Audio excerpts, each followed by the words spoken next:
Hi, welcome to the People and Housing Podcast. My name's Gareth Morgan, Senior Recruitment Consultant at Near People. I'm joined here today by Dan from Wythenshawe Community Housing Group. Pleasure to have you on. Nice to meet you. Good, brilliant. We've brought Dan on today, obviously, to discuss disrepair. I think it's a big issue in social housing, one that in my 6 years in my career, I've constantly had to deal with from a recruitment standpoint. But what I wanted to do today was get an understanding of how this impacts yourself, the organisation and the sector, really. So what current challenges do you think disrepair poses to social housing organisations? I mean, we could speak for probably hours just on the challenges that it brings. So there's two areas that spring to mind that we struggle with, and I think the wider sector will struggle with, in terms of the actual claims, companies that go out and initially triage the claims. They're not always qualified surveyors. So our surveyors are, they have a HNC, and if they go out, the claims company, and they want to, engage and get the disrepair, and the customer or the tenant wants to do that, they will often go in and raise huge, what they call a Scott schedule. Mm-hmm. So they raise a massive schedule, and effectively they over egg the work at times as well. Yeah. So they will be aiming for above 1,000, so it skips the small claims court, and then we'll have an expert witness that goes in. Whilst all of that sounds quite routine, it's the customers at the end of the day that are the ones that have somebody in their home telling them that they've got all of these issues that are wrong, promised thousands of pounds in compensation, and that can drive a wedge straight away between us as a landlord and the customer. So that's one of the first issues, because at that point there, they've almost got there, made the claim, and then we sort of come in after. So that can be a huge part. We want our customers to thrive in their homes. That's effectively where we're at, and we want customers to live in a safe, environment, and as I said, thrive. So when they go in, they've got the first sort of say.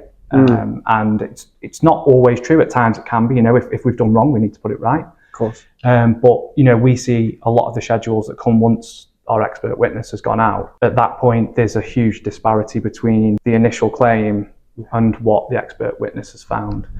So that's one of the areas. The other area is financial. So I think, anyone that works in the social housing sector will know that it's a real rocky time financially for everybody at the moment. We've probably got more providers going from a viability 1 rating to 2. And it's not just disrepairs that causes that, but that's a huge sort of cog in terms of financial pressures. One of the areas which it's the initial claim that comes in. So if we look at a broad cost of our solicitors, or we've got a panel of solicitors that we can use, but if we got, I did an average cost. If you look around the 2k figure, and we don't have as many claims considering the size of our stock as other social housing providers, but that can be a huge pressure, because especially, and we look at OAB's law at the moment, and we have stricter timelines that we have to, so people need to upscale their staffing as well. So it's not just the initial outlay of the external costs, it's internal costs as well. So there's if you add 100 cases at 2k, and that's just for the 2 external costs, it adds up, doesn't it? There's compensation that's involved. Yeah. You could be talking the best part of 500 grand. It depends on the level of stock. Yeah, it certainly adds up. It reminds me of a story. Yeah, we have some clients that are getting sort of targeted by disrepair claims, and they do add up. So when you hear the horror stories about organisations that just have to settle straight away, you can understand why, really, when you're talking about £2 grand per claim before you've even defended it. Briefly as well, you mentioned OAB's law. Yeah. I mean, how do you think that will impact the disrepair process moving forwards? I could only really speak from our perspective in terms of the preparation. We were preparing for months and months before, working to timescales. We're very fortunate, and I've got a great team, because effectively there's the 10 days from letter of claim, and then there's the 5 days to get back to the customer. It's not problematic for us, but I think overall for the sector that could be the case, because I can imagine there will be an increase on claims. Yeah. I would imagine that would happen over the next few months. So it'd sort of be all hands to the deck. But overall, if I looked from a timing perspective, it's to ensure that it has to be as straight as possible, and that we have to make sure that we comply to them timescales. And as I say, if there is at any point where we've done wrong, make sure that we put it right, and make sure the customers can thrive in the homes. I mean, whilst we're talking about damp and mould, disrepair, and the problems that you faced and the sector is facing, what have you and Wythenshawe Community Housing Group implemented to sort of tackle these challenges? We do really well with disrepairs, and we currently have 27 active disrepairs. There's no one big answer. It's how we work together effectively and work as one team. A couple of examples of where, if we look at when we do an annual gas inspection, we have the gas engineer that attends has a template, so it's a question, so it's almost like it is an inspection form, and on there it kind of covers from the garden to inside the property. Is there any damp and mold present? And this is a real key component for us in the disrepair process, because if we've been 4 months before a claim and there's damp and mold, because I think 97% of our claims are related to damp and mold. Really? Yeah. And there's been a confirmation that there's no damp and mold at the time. It's been signed by the engineer, it's been signed by the customer.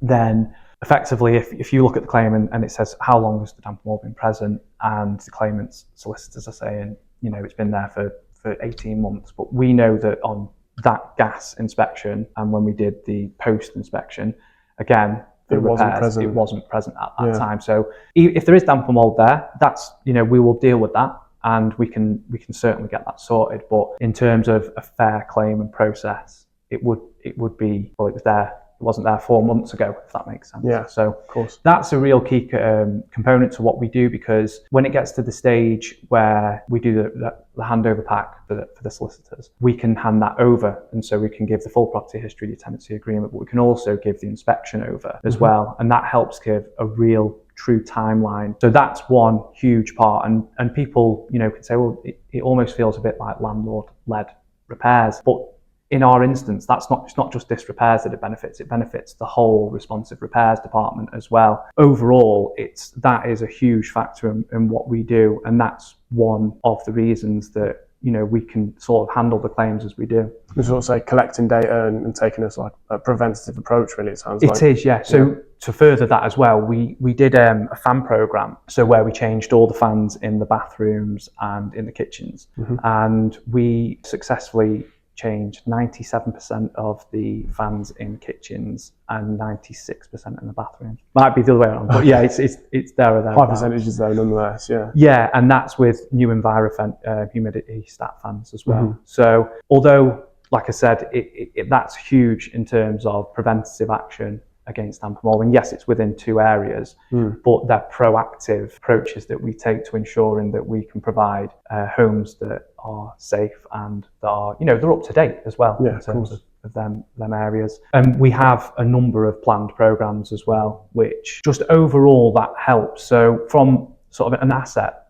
side of it, everything works as one. So there's that, and then the team. So Steve, who looks after the disrepairs, and Joe, both of them, they do a really good job. They've built a great relationship with the solicitors. They understand our properties. They want to build a relationship with customers, and that's where another key part of that is the team that we've got. So overall, it's great how different parts of the business work into one. So we benefit from it on the disrepair side. Certainly, I mean, that sort of interdepartmental cooperations it's important. You hear some of our clients where Planworks team don't talk to the repairs team, but it seems here that you've got that kind of synergy.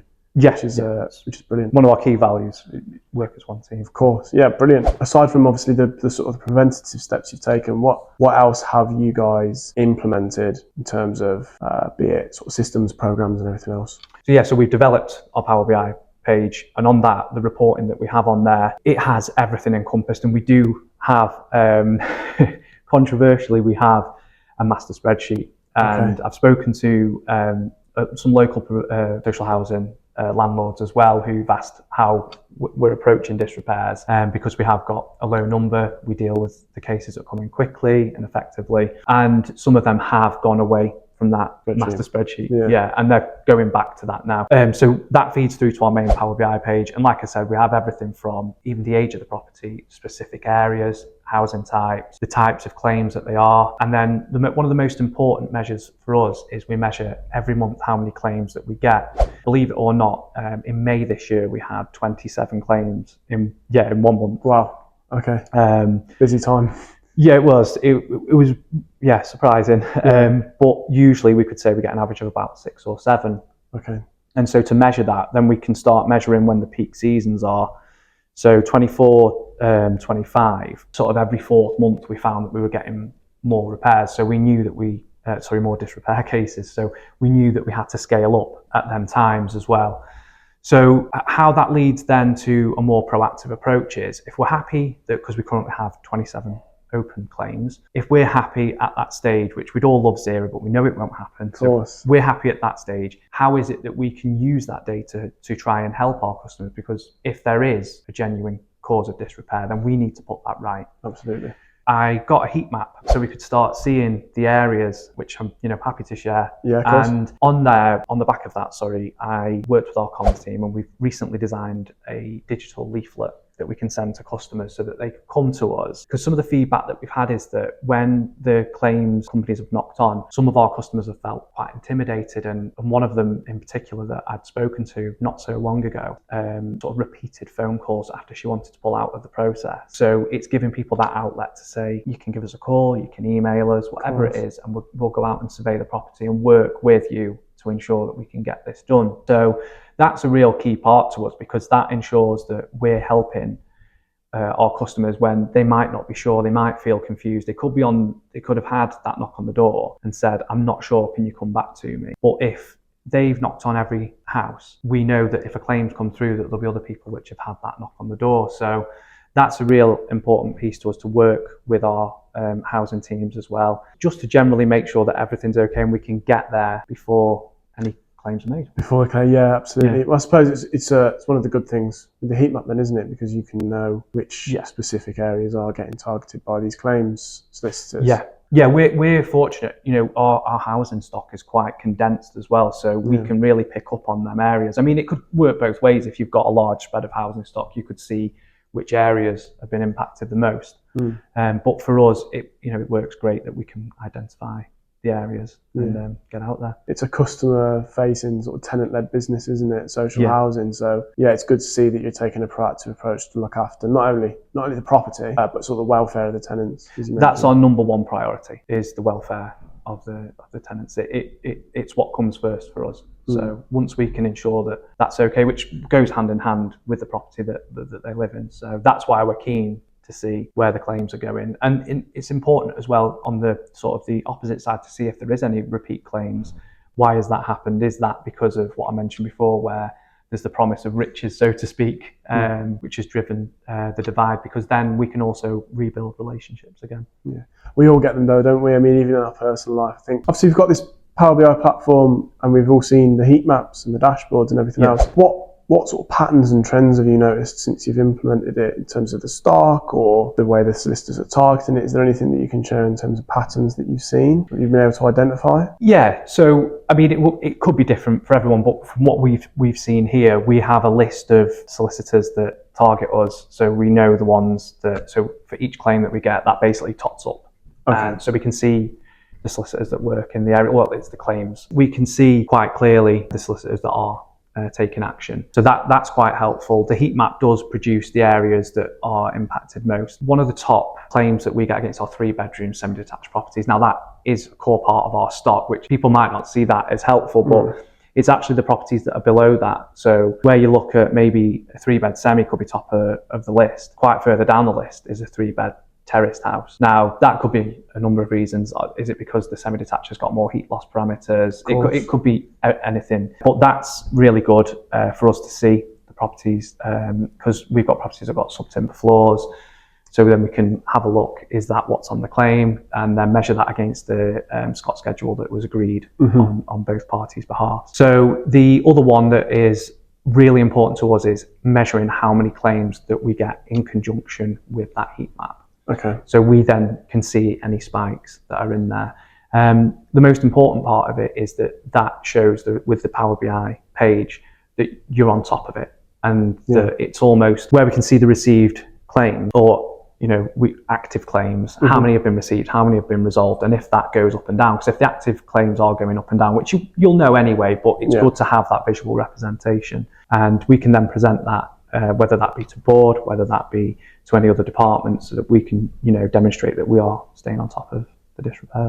So What benefits has this Power BI platform to the organisation? Well, we had a Power BI report when we started. So I started in April 24. So we had a page, and when I came, I just wanted to really bring focus on the areas that we needed to improve. We had probably around 70 live disrepairs at the time, which is in the sector wide is brilliant, but we want to strive to get to the lowest number as possible. Of course. And what we've noticed from that is that when we were working with a higher amount of claims, the claims were already there. If there was access issues, it might have been a case of that we needed to hone in on the contractors to be a bit more proactive as well. So there's the contractor management side of it, there's building close relationships with our solicitors as well, Mm-hmm. and then bringing everything together in a report where we can make ourselves accountable effectively for what we need to deliver. So one of the key parts was seeing the number of the live cases go down. Whilst, okay, it's not great if we've had to settle with costs, because we've seen a huge reduction in our figures in terms of settling with costs. Okay. That sort of compared to then and now, where we see more withdrawn cases than we ever have before. And I think that that's a lot to do with the team mentality as well, that we actively don't want people to be in a situation where they raise a disrepair. So if we can see the areas, we can see where it is that we might have gone wrong, that we can then address that. And the key part is to make sure that the outstanding claims that we have are resolved as quickly as possible. Because more importantly, if there is a genuine disrepair claim there, then somebody is having to live in a condition where the property has been classed as in disrepair. So that's the first thing that we want to address, to make sure that the customers are okay and that we have addressed the issues. Yeah, so it's a multifaceted approach that's led to a big impact. It seems like, from the gas engineers filling the damp and mould reports through to interdepartmental teamwork, has kind of led to this massive reduction in cases settled. And there's definitely it would be impossible to say it was one big thing, because we actively as a group do so much to try and prevent a disrepair coming through. That's not just solely aimed at disrepairs, it's just as a department in terms of the annual gas inspections and looking at the damp and mould, and the inspection that goes ahead, all the way through to the planned works that we do. Like I say, the FAM programme is a great sort of advert for us trying to make sure that we're keeping customers safe, we're keeping up to date. The humidity stat and environment fans that we put in are a great product. And that team has done amazingly well to get the figures over the years that they've got, in terms of combined roughly 97% of properties, and we still continue to try to get to that 100%. So it's a collective. Of course, yeah. Well, it's the age-old adage, isn't it? Prevention's better than treatment, isn't it? It is, 100%. Yeah. And what advice would you have, or would Wythenshawe have, for organisations that are maybe struggling with their disrepair, or maybe are in the same position that this organisation was sort of 18 months to 2 years ago? Say, what advice would you have around what they can implement, what they can start doing to achieve the same success that you guys have?